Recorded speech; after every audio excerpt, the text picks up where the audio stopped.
2025 সালে পাকিস্তান তার সামরিক ইতিহাসে এক নতুন অধ্যায় শুরু করতে যাচ্ছে।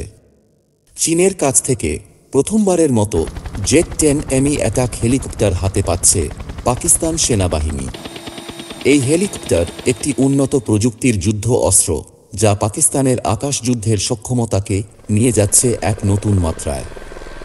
জেট 10 অ্যাটাক হেলিকপ্টারের মূল বৈশিষ্ট্য হল anti tank guided missile, guided rocket, সাথে থাকছে 30 মিলিমিটার ব্যারেলের অটোকামান, যার ফলে এটি মাটিতে ও আকাশের লক্ষ্যবস্তুতে নিখুঁতভাবে আঘাত করতে সক্ষম।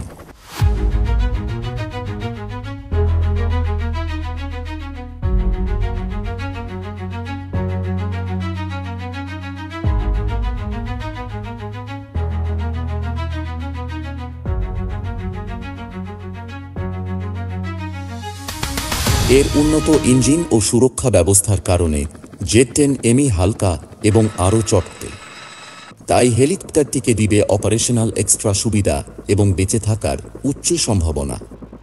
প্রতিরক্ষা প্রযুক্তির মধ্যে রয়েছে উন্নত radar, missile approach warning system, রয়েছে শত্রুর ইনফ্রারেড নির্ভর মিসাইলকে লক্ষ্যভ্রষ্ট করে দেয় সক্ষমতা।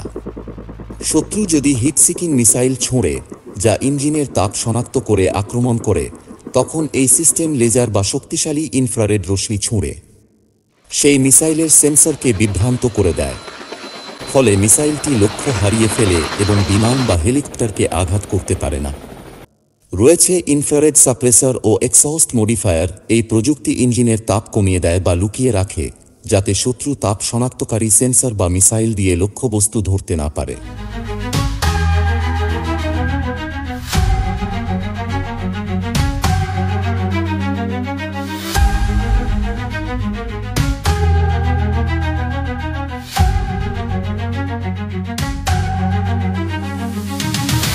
এই হেলিকপ্টারের সর্বোচ্চ গতি ঘন্টা 300 কিলোমিটার।